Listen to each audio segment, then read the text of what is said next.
Halo, apa kabar? Saya Albi Pratama dan selamat datang di CNN Indonesia Drive, tempat berita terbaru seputar dunia otomotif dari berbagai sisi. Mulai dari review mobil dan motor terbaru, teknologi mutakhir sampai dengan tips perawatan, serta tren otomotif yang lagi panas diperbincangkan oleh Anda si paling otomotif. So kalau gitu, kita langsung start saja. Start your engine and let's drive!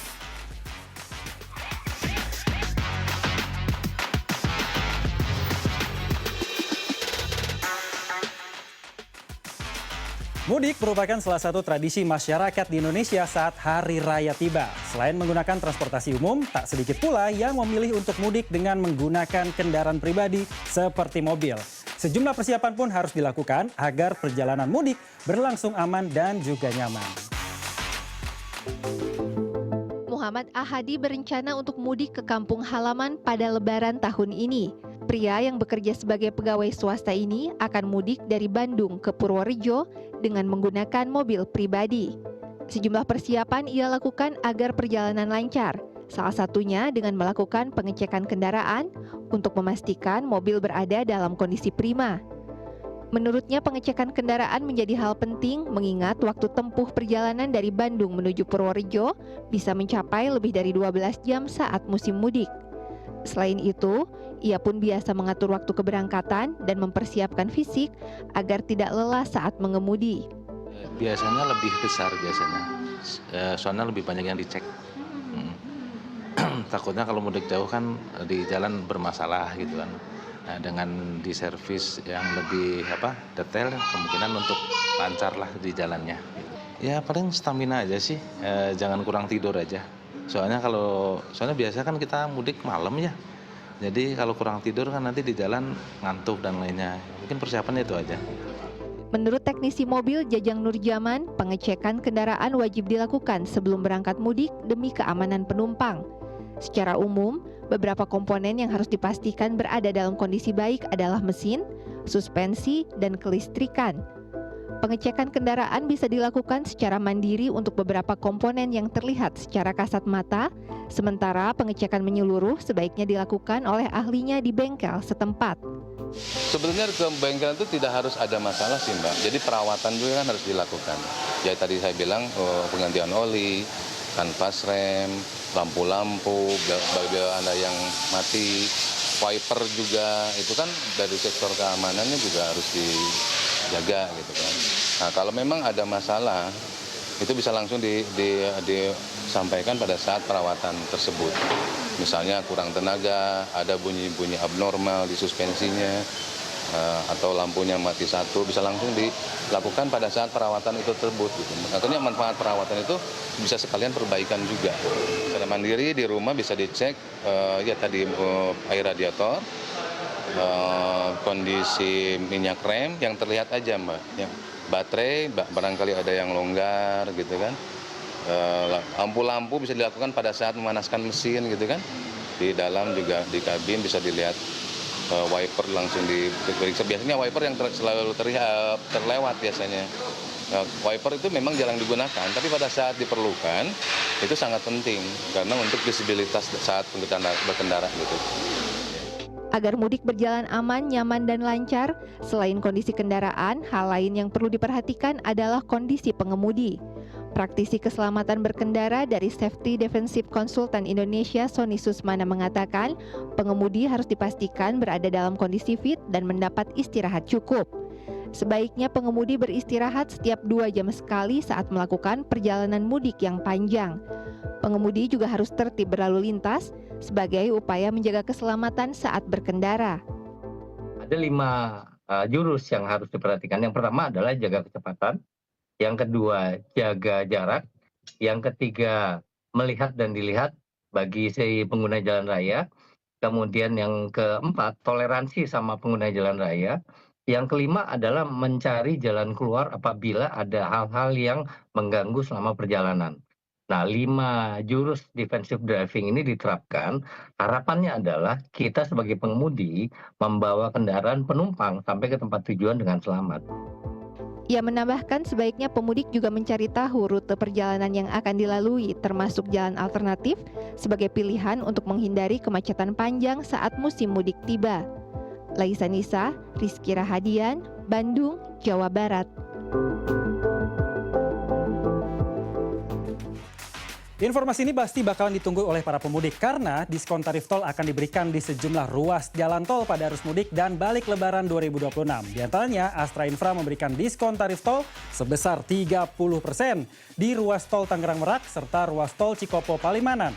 Kementerian Pekerjaan Umum dan Badan Usaha Jalan Tol juga memberikan diskon tarif tol Jakarta Semarang dan Jakarta Palembang.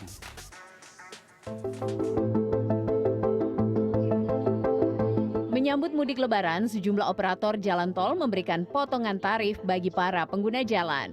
Astra Infra memberikan diskon tarif tol sebesar 30% di ruas tol Tangerang Merak pada 12 dan 13 Maret 2026. Bagi pengguna jalan yang melakukan perjalanan menerus dari gerbang tol Cikupa menuju gerbang tol Merak. Sementara di ruas tol Cikopo Palimanan, diskon tarif tol 30% diberlakukan pada 15 dan 16 Maret 2026. Bagi pengguna jalan yang melakukan perjalanan menerus dari gerbang tol Cikampek Utama menuju gerbang tol Kali Kangkung Semarang. Diskon juga diberlakukan pada musim arus balik di sejumlah ruas tol mulai tanggal 26 Maret hingga 1 April.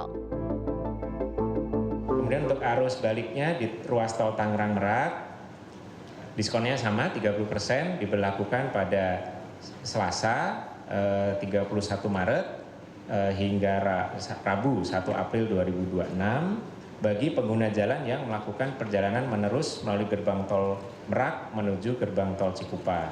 Sedangkan di ruas tol Cikopo Palimanan diskon 30% diberlakukan pada tanggal 26 Maret hingga Jumat 27 Maret. Astra Infra memperkirakan sekitar 6,8 juta kendaraan akan melintasi 3 ruas tol utama yang dikelola selama periode Lebaran tahun ini. Dari jumlah tersebut, ruas tol Tangerang Merak diprediksi menjadi yang paling padat dengan perkiraan 3,4 juta kendaraan yang melintas. Sementara di ruas tol Cikopo Palimanan diperkirakan sebanyak 2,3 juta kendaraan akan melintas. Diskon tarif tol juga diberikan pemerintah melalui Kementerian Pekerjaan Umum dan Badan Usaha Jalan Tol pada arus mudik Lebaran 2026. Diskon tarif tol mencapai 30% untuk seluruh golongan kendaraan diberlakukan pada 15 hingga 16 Maret di ruas tol Jakarta Semarang. Yang setelah didiskon, tarifnya menjadi Rp322.250.000. Sementara di ruas tol Jakarta Palembang setelah diskon tarif tol menjadi Rp458.250. Tim Liputan CNN Indonesia. Menjelang masa angkutan Lebaran 2026, PT KAI Daob 1 Jakarta mulai melakukan perawatan intensif terhadap ratusan armada kereta api. Pengecekan berkala di depo untuk lokomotif dan kereta dilakukan guna memastikan aspek keselamatan dan kenyamanan penumpang supaya lebih terjamin. Mengingat KAI akan mengoperasikan 87 perjalanan selama mudik angkutan Lebaran pada tahun ini.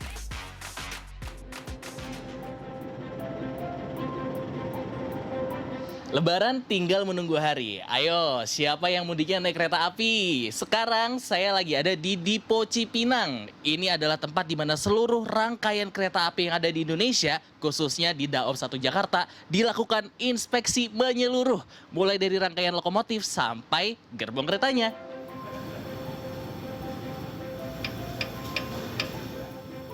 Suara las dan mesin terdengar keras di depo KAI Lokomotif dan Kereta Cipinang, Jakarta Timur pada Senin pagi. Sejumlah teknisi PT KAI Daerah Operasi 1 Jakarta tengah bekerja keras menyiapkan armada kereta api untuk menghadapi lonjakan arus mudik angkutan Lebaran 2026. Perawatan intensif ini merupakan prosedur wajib untuk menjamin kelancaran perjalanan jutaan pemudik.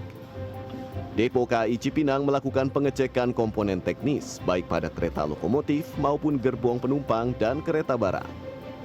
Demi menjamin keamanan dan keselamatan penumpang kereta api di Depo Cipinang, semuanya dicek dari dalam sampai luar. Saya sudah bersama dengan salah satu teknisi yang sedang mengecek seluruh rangkaian kereta. Ini ada Mas Ferry. Selamat pagi Mas Ferry. Selamat pagi Pak, siap. Ini lagi ngecek apa nih Mas? Ini komponen motor diesel Pak. Ya, komponen motor diesel fungsinya untuk tenaga dari lokomotif tersebut Pak. Ya. Oke, ini selain komponen motor diesel, ada ngecek apa lagi Mas kalau di lokomotif? Kalau di lokomotif itu ada 4 bagian Pak, ada di bagian angin, diesel, elektrik, mekanik. Untuk mekanik di rangka bawah, rangka dasar, perangkat roda, untuk angin, fungsi pengereman, untuk elektrik, elektrikal, fungsi kelistrikan, sama diesel untuk tenaganya Pak.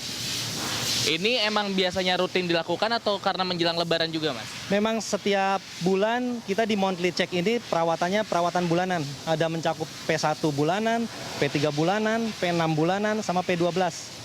Itu saja Pak. Kalau menjelang momen lebaran Mas, kira-kira ada part yang harus lebih di maintenance nggak? Atau lebih sering dicek? Ya, sebelum angkutan lebaran ataupun angkutan Natal Tahun Baru, biasanya kita ada general check up, GCU Pak. Jadi pemeriksaannya di luar perawatan yang normal P1, P3, P6, 12, kita ada GCU. Jadi perawatan ekstra plus-plus, perawatan plus-plus Pak.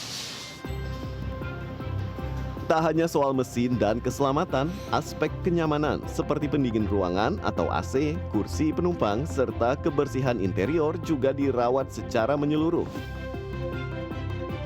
Untuk penyiapan kami siapkan personil extend jam kerja untuk menyiapkan mendukung angkutan lebaran tahun 2026. Kita mempersiapkan pegawai overtime untuk memenuhi target kebutuhan angkutan lebaran. Kemudian suku cadang, kami juga tidak melakukan pengadaan sendiri, di backup oleh kantor sarana Daob 1 Jakarta dan kolaborasi dengan Balai Asa Binaan yaitu Balai Asa Manggarai. Penambahan personil dan langkah antisipasi ini sangat krusial, mengingat selama masa angkutan lebaran 2026, KAI Daob 1 akan mengoperasikan sebanyak 87 perjalanan kereta api jarak jauh reguler.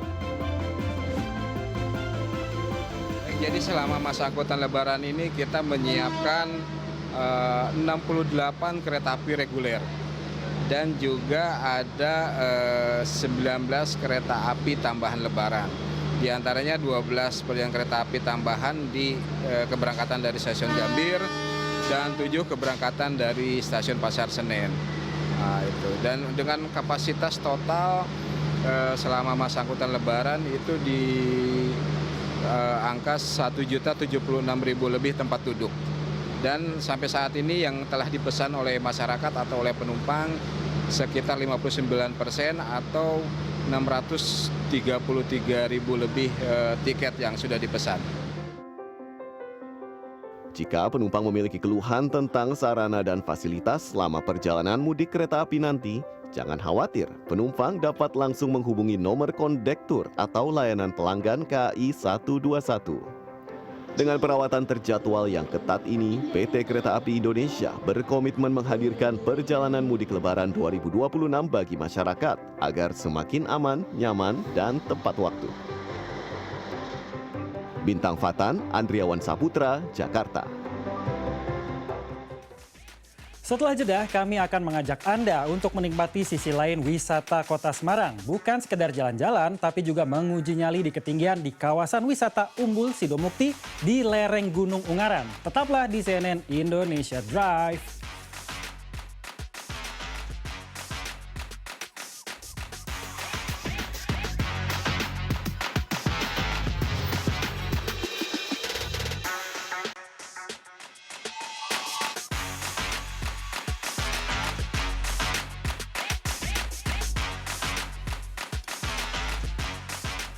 Dalam segmen City to City kali ini, kami akan mengajak Anda menikmati sisi lain wisata di Semarang. Bukan sekedar jalan-jalan, tapi juga menguji nyali di ketinggian. Saya akan mengajak Anda menjelajahi kawasan Umbul Sidomukti yang terkenal dengan wahana ekstrim dan panorama pegunungan. Seperti apa keseruannya? Berikut liputannya untuk Anda.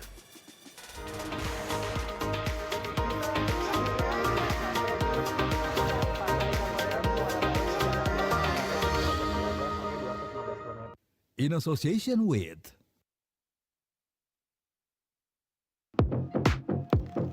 Gede banget, 201.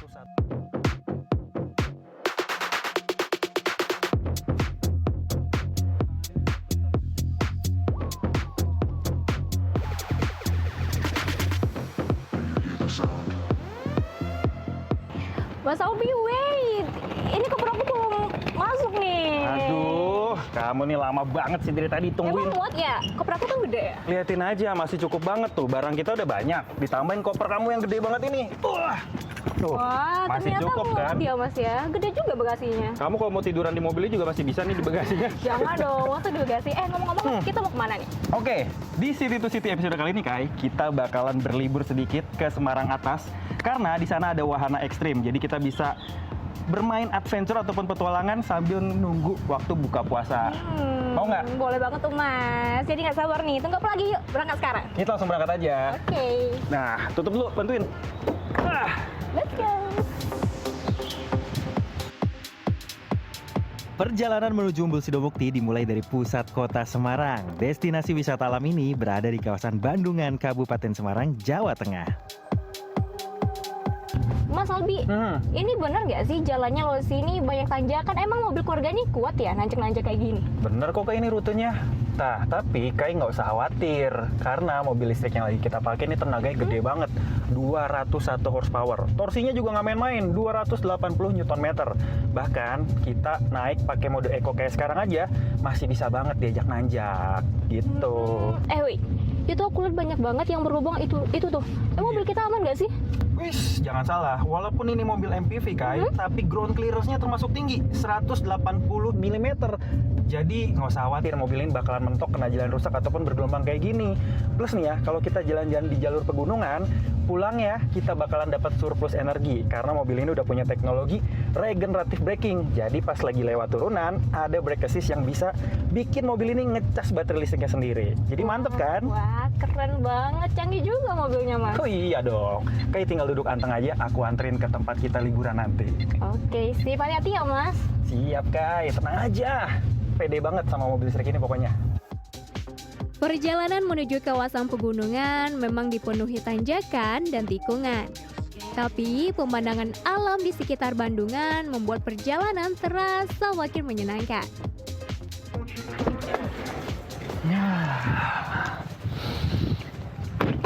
Seger banget di sini. Umbul Sidomukti memiliki luas kawasan sekitar 32 hektar dan menyajikan beragam wahana petualangan ekstrim. Salah satunya adalah Triangle 1 ini. Kai, pengaman kita udah lengkap? Udah ready belum? Ready, siap meluncur. Oke, doakan kita. Kok aku gemeter ya kayak? Wah, Mas Albi cemen nih. Emang kayak nggak gemeter? Enggak dong, Wonder Woman. Mama! Wah, keren banget, Kai! Cara banget! Tinggi banget!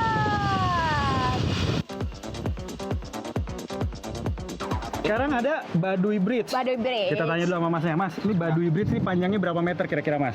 100 meter. 100 meter. Ketinggiannya? Ketinggiannya 110. 110 meter. Oke, 1 sampai 10 berapa, Mas? Seremnya berapa? Tingkat keserumannya berapa nih? Kalau yang ini 1 sampai 10 sih di 8. Oke, kalau gitu. Udah siap belum, Kai? Ready terus dong. Emang Mas Aldi. Oke, kalau gitu Mas, thank you ya Mas ya. Kita mau mencoba Baduy Bridge dulu nih. Kalau kita lolosin, siapa tuh lolos jembatan Siratul Mustaqim. Amin ya Allah, amin. Guys, lihat. Mas Aldi serius udah gemeter banget. Gimana ini lo? Laki dong, laki.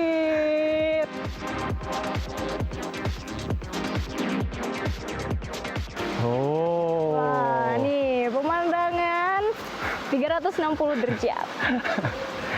Aduh, gimana mau nyeberangin Siratul Mustaqim, Kai? Kalau kayak gini aja udah lemas, Kai. Ini beda, Mas. Kalau Siratul Mustaqim pakai keimanan ya nyebrangin. Oke. Kalau ini pakai keberanian. Mau goyang dikit. Aduh. Kai, please jangan goyang-goyang, Kai.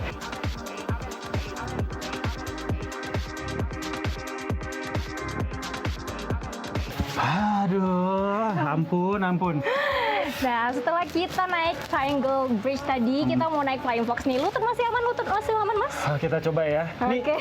katanya Flying Fox-nya itu punya panjang sekitar 110 meter, Kai. Terus ketinggiannya sama tanah terendah 80 meter. Kayak lebih tinggi dari tempat tadi kita wahana pertama deh. Masih berani nggak? Aduh, ini bukan masalah berani atau nggak, masalah harga diri. Oke, kita buktikan ya. Kita mau naik Flying Fox. Siapa, Kai duluan? Aku duluan Oke, dong. sambil nonton. Oke. Dadah, Kai. Kita bisa lihat pemandangan 360 derajat.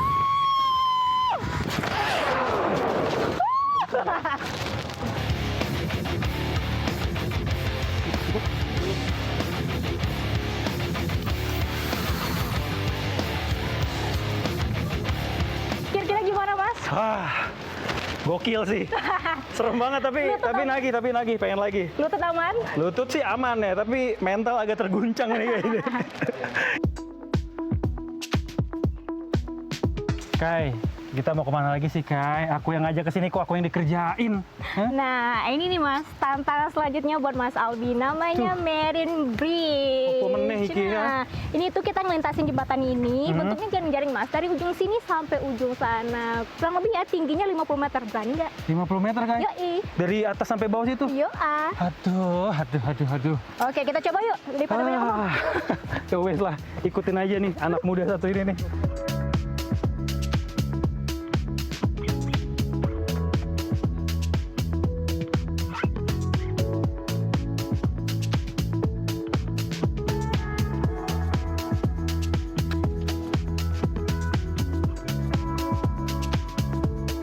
Alah.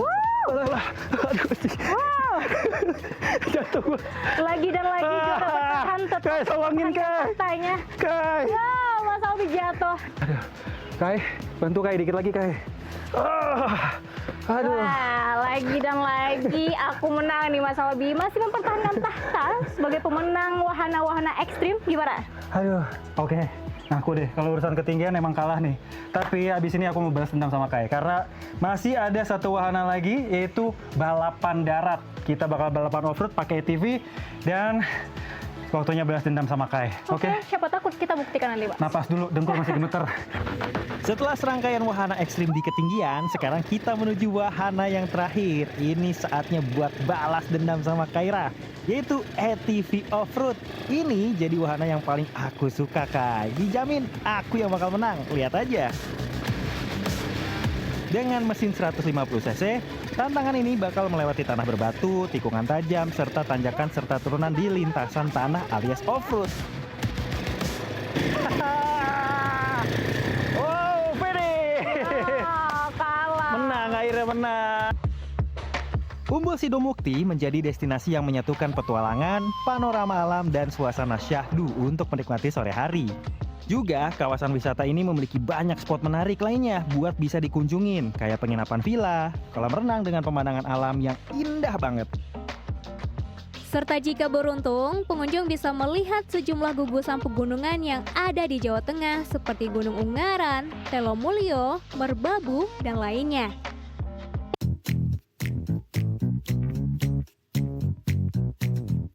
Menjelang waktu berbuka, kami menuju Resto Pondok Kopi, tempat makan dengan suasana santai dan pemandangan pegunungan yang indah yang masih menjadi bagian dari kawasan wisata Umbul Sidomukti ini. Syahdu banget ya rasanya, Mas Albi. Bener banget, Kai. Nggak nyesel kan aku ajak ke sini? Sekarang kita pesen dulu menu buka puasanya. Akhirnya waktu yang kita tunggu-tunggu tiba juga. Waktunya berbuka puasa. Dan menu yang udah tadi kita pesen udah hadir nih di depan kita semua nih, Mbak Kai. Karena cuaca lagi dingin, aku pesen bakmi godok Jowo dan juga wedang jahe. Enak tenan nih, apalagi cuaca lagi dingin gini. Mbak Kaynya pesen apa? Kalau aku pesen bakmi goreng seafood dan juga yang seger-seger nih Mas Albi. Ada jus melon pas banget untuk buka puasa. Kita pamit dulu dong sama pemirsa Mas Albi. Tetap saksikan City to City masih bersama saya Mikaira Amar dan Albi Pratama di sini. Sampai jumpa.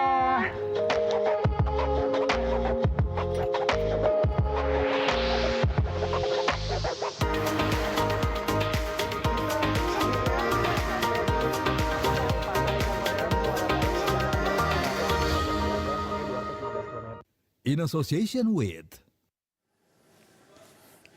Seorang penggemar sepak bola asal Brazil memulai misi ambisius untuk menghadiri Piala Dunia 2026 di Amerika Serikat dengan mengendarai Volkswagen Beetle tahun 1971. Perjalanan lintas benua ini akan menempuh jarak sejauh 14.000 km dengan melintasi 15 negara. Nantikan informasinya usai jeda berikut. Tetaplah di CNN Indonesia Drive.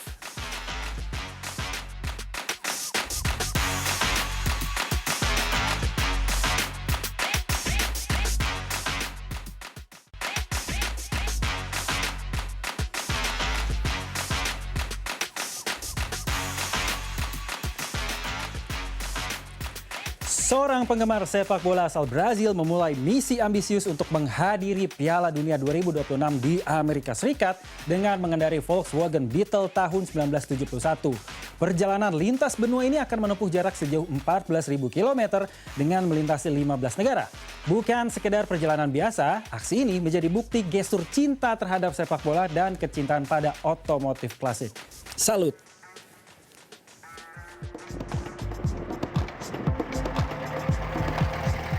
Mulai Senin 2 Maret lalu, Guilherme Martin Nunes resmi memulai perjalanannya di Porto Alegre, Brazil menuju Amerika Serikat.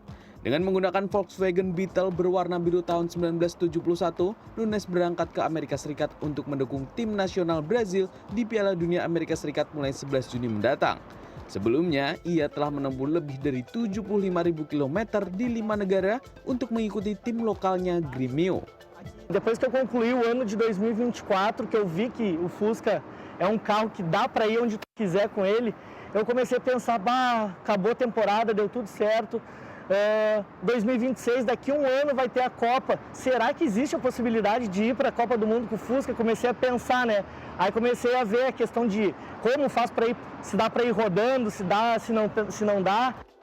Untuk mewujudkan mimpi ini, Guilherme telah memperbaiki total mesin mobilnya dan melengkapinya dengan tempat tidur, kulkas otomotif, serta dapur portable. Ia juga telah menyiapkan visa Amerika Serikat sejak Juni 2025 lalu. E em junho de 2025 consegui o visto americano e aí comecei a botar no papel. Rute perjalanannya akan dimulai dari Brazil menuju Argentina Utara, melintasi gurun Atacama di Chile, Peru, Ekuador, hingga Kolombia. Dari Kolombia, ia akan menyeberang ke Panama dan melanjutkan ke Costa Rica, Nicaragua, Honduras, Guatemala, Meksiko, hingga akhirnya tiba di Amerika Serikat. Pessoas assim que te ajudam porque tu tá viajando para ver futebol com carro antigo. O carro antigo já dá uma pegada no pessoal que tem aquele lado mais, como é que aquela memória afetiva do carro antigo, né? Nostálgico, exatamente. Estimasi biaya perjalanan ini mencapai sekitar 100.000 real Brazil atau setara dengan 308,8 juta rupiah. Dengan dukungan para penggemar di media sosial, Guilherme optimis dapat menyelesaikan misi 14.000 km ini tepat waktu sebelum kick-off Piala Dunia dimulai. Informasi tersebut sekaligus menutup perjumpaan kita di CNN Indonesia Drive kali ini. Saya Alwi Pratama, pamit undur diri. Sampai jumpa and until the next ride.